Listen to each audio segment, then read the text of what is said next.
Welcome, everyone, for this week's podcast. Last week, we talked about the gut microbiome. This week, we're going to talk about how to eat if you're on a budget, because these days with inflation, I think we all are on a budget unless we're millionaires. So we're going to talk about that today. How you doing today, Jennifer? I'm doing well. How about Good, you? good. I'm glad you're doing good. Yeah. We do our grocery shopping on Fridays, Thursdays. So last night we did our grocery shopping, and I know when I wrote the grocery list, I thought, we'll see what happens when he sees this list. We live in the middle of nowhere. He works in Atlanta on Thursdays, and so on Thursdays driving home, he'll stop and get food. And sure enough, he texted me, I think you've lost your mind. This isn't all going to even fit in the cart, much less my car. So I thought that was hilarious. But there are a lot of things that we do. So what it was a lot of leafy greens, and leafy greens are huge. Yes, they You are. know, when you try to bundle them up and stick them in the bags or in the refrigerator. But one of the things that I do is I always plan ahead, always write the grocery list for the week. I plan all my meals for the week, breakfast, lunch, and dinner. And sometimes that's overwhelming to people. We'll have to talk about meal planning on another Yes. podcast for sure. But I repeat breakfast. I'll pretty much make the same thing every day for breakfast. I like to have something I call it my fun food on Sunday for breakfast. Like I call them smoothie waffles. And lunches, I always have my everyday salad and usually a leftover with that. So really it's just planning those 7 dinners.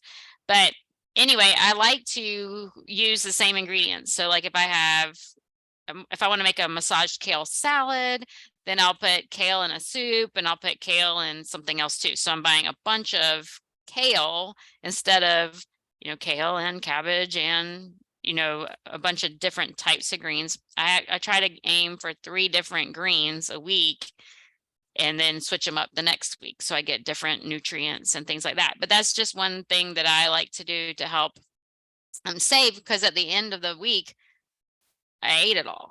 There isn't a lot of food left over. So I do try to write the recipes for each week to be something that's using the same ingredients throughout the week. Like this week, it was definitely too many lentils. We had lentils for dinner and lunch pretty much every day. And it's like, okay, this next week, we're not having so many lentils. But Yeah. that's just something that I do, because then I can buy lentils in bulk, buy lots of lentils, which I know you were talking about bulk before we got on the call. But that's just something that helps. I'm buying dried beans versus canned beans. There are a Oh, couple of yeah. things there. You can soak them yourself. They're not getting any of the can lining. I know you can buy BPA free cans, but they're showing that that's not necessarily healthier. It can be healthier in your digestion if you soak and cook your own beans as well. Anyway, tell us about what is your number one tip for when you're trying to save money shopping this way? Well, I like to go. In my town, we have 3 Walmarts, and I know everybody has different opinions about Walmart, but I do a lot of my shopping there because there's a Publix here too. If you compare Publix to Walmart, my God, it's not in day on prices. Right. So I get a lot of my fruits there, and as we talked about, I buy some things organic, but some of the clean 15, I get conventional because there is a difference in price there, but there's also things like I get quinoa in bulk sometimes. I get it in 25-pound bags. I think it's like $70, but that's a lot of quinoa. Mhm. And you can also go to if there's a Sam's or a Costco in your town where you can buy things in more bulk. That's one way to save because it lasts longer and it's cheaper to buy it that way. So, and of course, if you're lucky enough to have a farmer's market, that's another good. But all of us don't have that. So, Right. Right. Well, and we grow our own. So yeah, that's yeah. growing your own.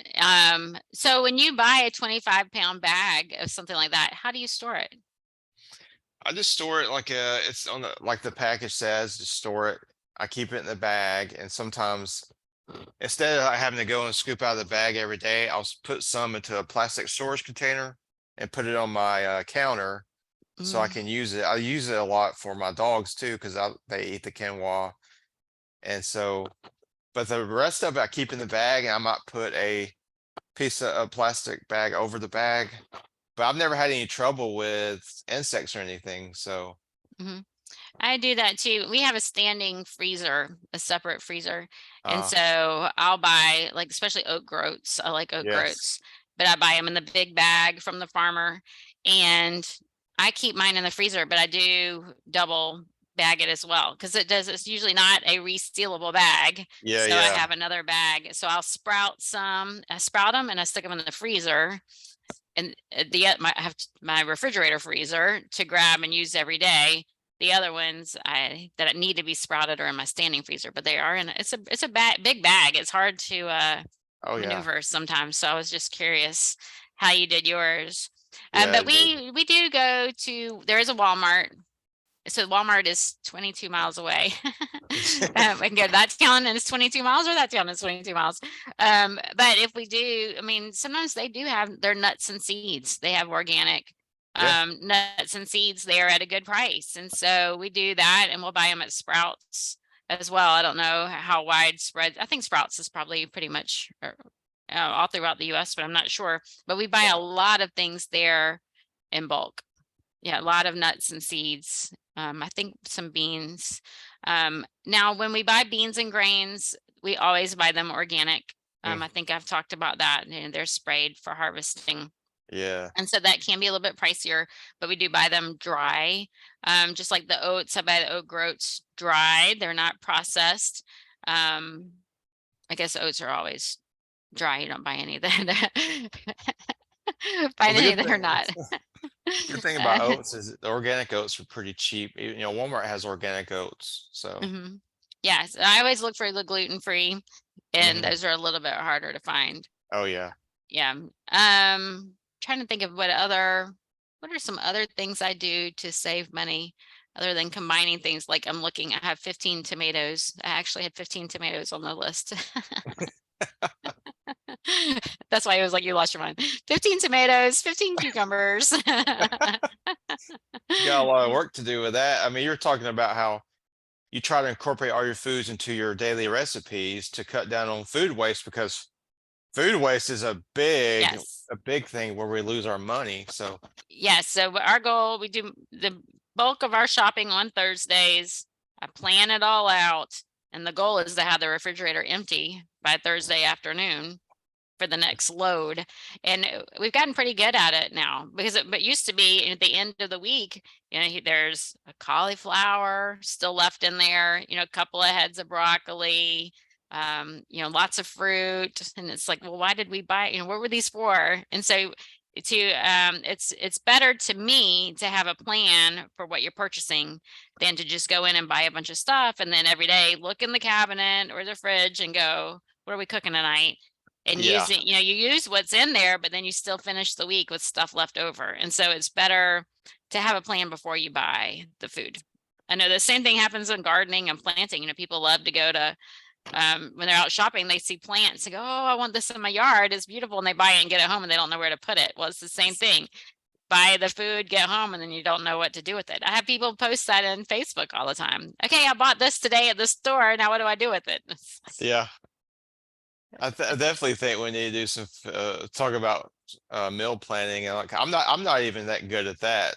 Jennifer is the master on meal planning. It's kind of my thing. And and I was really excited to see a client posted yesterday. I don't know if you saw this in one of my Facebook groups. Somebody said, I really love meal planning now. It's saving me so much time in the kitchen. And so I was like, Oh yes, wow. because people are like, what, you spend so much time in the kitchen? And I don't.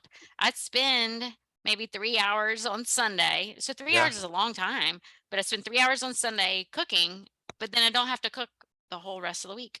It's Wow. all just grab and go out of the refrigerator. And so I can, work up until time for dinner. I can quit work at 3 and go and do something else and come home and open the fridge and dinner's done. I don't have to worry about, oh, what are we So going to do for dinner? wow, so you're saving a lot of time throughout the week then. Yes. This would be a very good skill to teach. Yes. One, I have so many clients that say, we do so many things after school. I'm running the Yeah. kids around, or I work late these days. And so it's just too easy to just grab fast food. Well, Yeah. when you already have it ready in the refrigerator, it's easier, it's healthier, it's saving you money Yeah. right there ready in your fridge. Yeah. Yes. But I do get upset when someone's like, calls and says, let's go out to eat dinner tonight. And it's like, oh, because I want to go out with friends, but then I'm like, oh, I got a meal already ready in the fridge, Yeah. What a problem to have. Oh yeah, it's a bad problem. So what are some other things that we can do to save some money eating this way? I think one of the things is not buying already prepared foods and already Oh, like in packaged foods. Those are so expensive. Even if you're just buying greens, and if you buy pre-chopped greens, it's a lot more expensive and less quantity than if you buy a bunch of kale. So I can buy a bunch of kale. Yes, I do have to strip it and chop it, but it's going to be a lot cheaper than buying a bag of chopped kale. oh yeah, you pay for convenience. Yes, That's for sure. yes. Even Mhm. chopped fruit is crazy expensive. Yes, yes. Yeah, buy it yourself, chop it up. Yes. You just have to eat it quickly. That won't last all week. If I do not chop things like that, to last all week, but it's so easy to Oh chop yeah. it up or eat it whole Oh yeah. any day. Yeah. But even any of the other packaged foods. So a lot of people, they like to eat the like veggie burgers or I can't think of the names of them because I don't eat them. If you buy like ready-made meat alternatives, Oh yeah. those are going to be a lot more expensive. So like I can make a bean burger super cheap. Like I have made lentil burgers this week. The only ingredient is lentils and tahini. Tahini is expensive, but a little tahini goes a long way. And so that's all I did. I just mashed them together, formed them into patties, and made these burgers. Well, that's really cheap compared to buying some ready-made veggie burgers. And I don't know if I made it eight or a dozen. Anyway, I have them in the Wow. freezer. So And they're ready then to go. they're already ready to go. So they'll last me for a few days or a few weeks. I can eat a few this week and a few the next week. And like you're Yeah. saying, that those are much healthier than the store bought. Some of these veggie burgers in the freezer are horrible for you. Yes. Read the ingredients. Read the Yes. ingredients. Yes. Yes. On anything that you buy at the store, if it's in a bag or a box, flip it over. I don't care what the front says. Flip it over and read the ingredients. If there's something in there that you don't know what it is, find out what it is or put it back on the shelf. Now, if something like quinoa is unfamiliar to you, well, that is a whole food. It's a pseudo grain, but that maybe you don't know what it is. So you put it back, but that actually could be something healthy. So I'm not saying that everything that you don't understand is could be harmful, but Yeah. always flip it over and read the ingredients before you buy it. And it also could be something that you could make yourself. I will make up my own product sometimes, my own dish based on a product that I saw in the store. Yeah. Get creative. Yeah, This yeah. lifestyle, it teaches creativity. And we're saying that these processed foods, not only are they more expensive, but they may have ingredients that might make you sick down the road. And then you have to spend more money to go to the doctor. Yeah, in the So you long see, run. I mean, striving for health, you could save a lot of money down the road if you Yes. don't have medical expenses, because there's another way Yes. you're going to save money with eating this way. Right. So some other things. So a lot of times when people are transitioning to eating whole food plant-based, they're looking for alternatives to their animal-based foods. And so one thing would be milk. And Yeah. so I can buy, soy milk or rice milk or oat milk or any of those, but I can make my own too. And so it sounds difficult, but it can be so simple. You can make almond milk. You just get a tablespoon of almond butter, which you probably already have in your fridge, a tablespoon of almond butter and a cup of water, put it in your blender, and voila, you don't even have to strain. You have almond milk. That's what I have in my tea this morning. That is so easy and cheap. And Yeah. when you compared to a box of almond milk. Now, another thing is if I flip over a box of almond milk, it's not going to just be almonds and water. Where mine, if my almond butter is almonds and that's all, that is the trick too. Yeah. Then mine is just almonds and water. And so the same with oats. I'll make oat milk, oats and water, but I can't buy any in the store that is just oats and water. So it's cheaper if I make it at home. And it's healthier if I make it at home too. Yeah, so like less ingredients. And these nut milks Yes. are pretty high. I mean, they range from $3 to $4 for a half a gallon. They actually are more expensive than the dairy milk, which I don't recommend drinking that, but it seems like they're at least as expensive. So Yes, and they have questionable ingredients. yeah, I'm Um, uh, afraid of some of that stuff like the calcium carbonate. That's another video, but that scares yeah, me. they usually have some Yeah, gums and fillers in there yeah, as well that you have to watch out for. I know I make my own soy milk and it's just yeah, soybeans and water. And you can buy some. I know Eden soy and West soy. I can usually get West soy at Walmart. yeah, If you do look for that, you can get a big box, even bigger than the other one, and it's distilled water and organic soybeans. That's all. yeah. Now, I know that we talked about soy on another episode. We are not afraid of soy. Neither one of us are allergic to soy, but test for you. But you can make soy milk so easy, or you can even get that big container at at Walmart Where do you get your organic soybeans? on Amazon. Yeah, okay.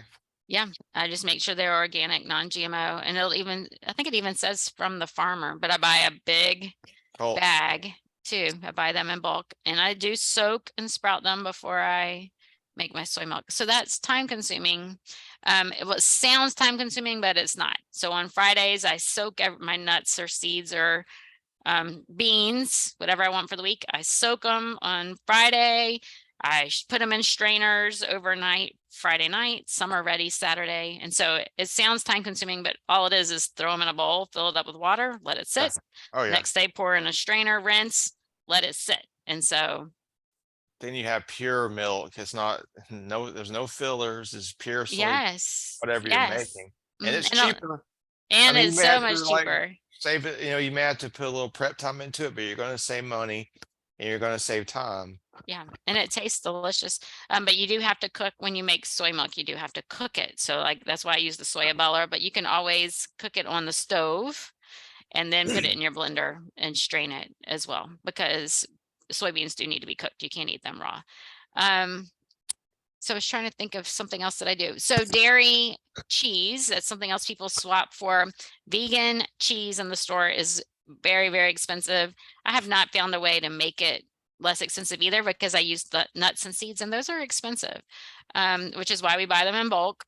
I know like yesterday, I think my husband brought home a pound of hemp seeds. That's expensive. Oh You know, yeah. pound of hemp seeds and cashews and almonds. That adds up a lot, but you can make some good cheeses that way.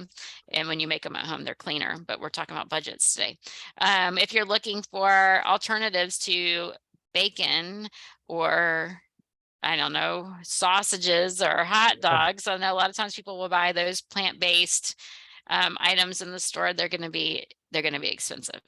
And Yeah. we'll make carrot dogs. I don't know if you make carrot Oh, dogs. I have. They're good. Yeah, Amazingly, it's like it's like, wait, what? It looks like it and tastes like it.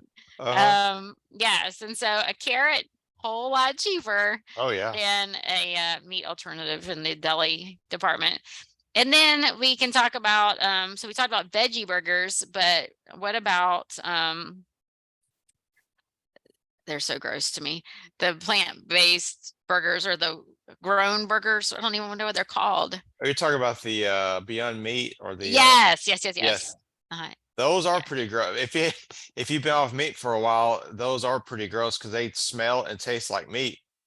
But Oof. those are expensive and the fat content is pretty high Yes. Not and healthy. no, a lot of chemicals and they have methylcellulose in them. And Mm.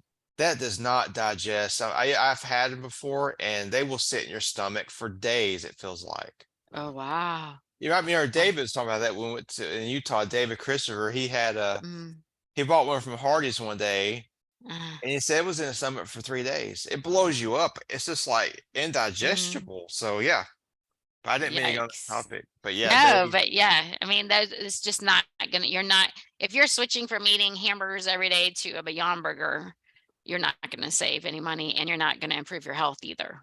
mm-mm. Right. So I was just trying to think of other things that people may be buying to replace it, because it's so difficult when you're first transitioning to Oh come up yes, with. I mean, I was a big meat eater, so it's really funny that I'm like so grossed out by a burger now, because I I mean, know. I remember that. So I went meat free first before my husband, and I remember opening the ground beef. It was like only a week later, the ground beef package to cook it, and I was like, not happening. And it's so funny because I had just, I mean, I was a meat eater. Yeah, It the is. It smell, is. everything. I'm just like so over it. It is Yes. strange. I never thought that would happen, but it happens for Mm-mm. most everyone who does this lifestyle. You go back Mhm. and you're like, oh my God, I used to eat that like a can of, I used to be a big tuna fan. Uh-huh. Oh my God, the stench of that stuff now. It's like, what? I used to eat this? Yes. Yes. Yes. What It's so about, you're funny. talking about replacements? And this is one, a lot of people like pizza. It's, is it Yes. possible to make a healthy pizza on a budget? I don't know. I don't really Oh, try. I So. don't know. Yes. So I have tried. No, I'm gluten free as well. And so Yeah, that can kind of throw yeah, a twist in there. So you can be vegan, not whole food plant based, and make a cheeseless pizza yeah. with, because pizza crust is probably vegan, tomato sauce and vegetables. And so that could be cheap, Hmm. um, but not healthy, but that can be No. a cheap way to eat this way. And it's not whole food plant based. You could make a cauliflower crust. I don't know if I've ever made one gluten free that held together very well.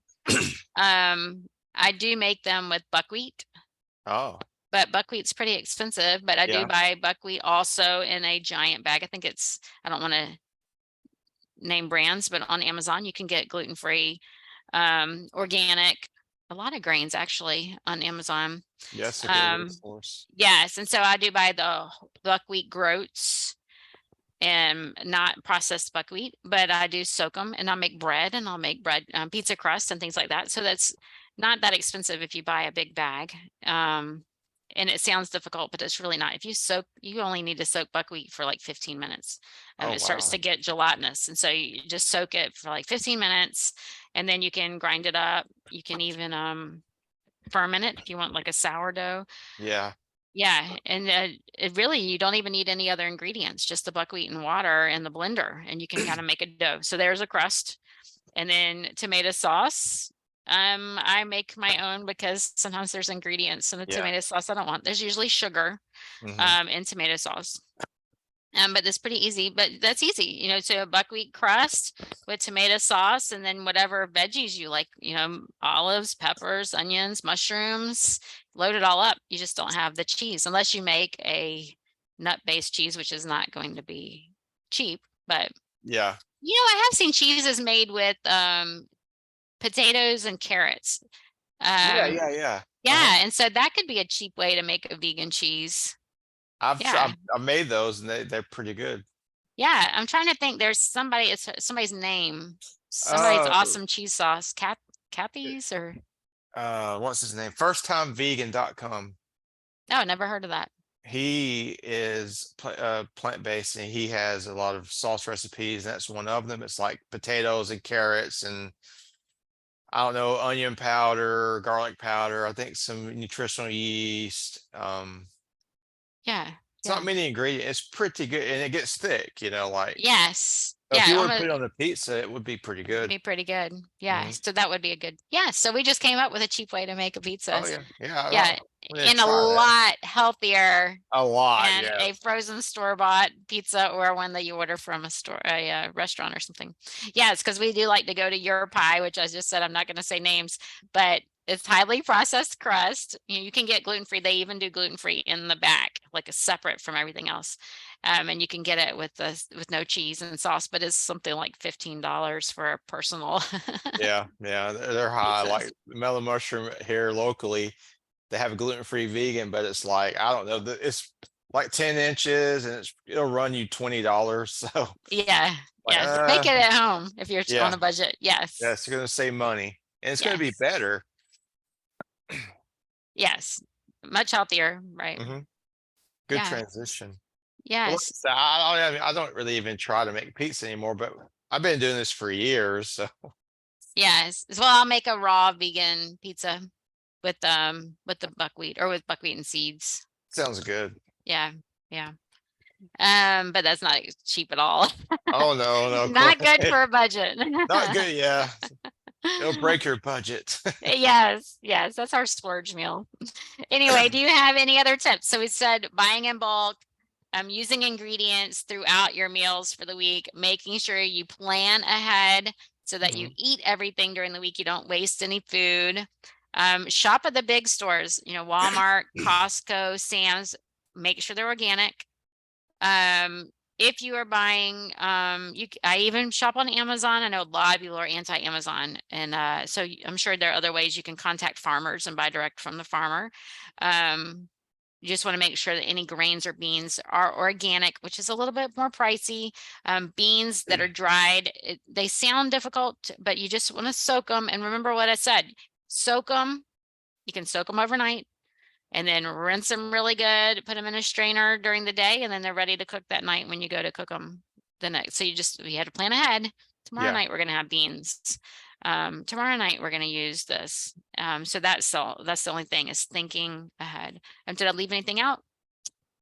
The only thing I would add is look up, Google the clean 15 foods. Yes. That way, I mean, you can Yes. find the foods that you don't have to necessarily buy organic, and so you can save a little bit of money there. And so Yes. that's the last thing I think I would Yeah. add. The EWG website, Mhm. Environmental Working Group. Yes. Yeah. Look up the Dirty Dozen to make sure that those you Yeah. always buy organic. It does change every year, so you need to check it every year. It's usually fruits and vegetables that you eat the skin. Mhm. Those that you peel are usually a little bit on the safer side, but make sure you check that list so you're eating safer foods. You can definitely save money eating the clean 15 Mhm. that's not organic. Anyway, but thank you for joining us. We decided that next week we're going to talk about our thoughts on the healthcare system. And so well, I'm kind of curious to see what happens. Hopefully our podcast doesn't get shut down over that. So make sure you join us next week. And thank you.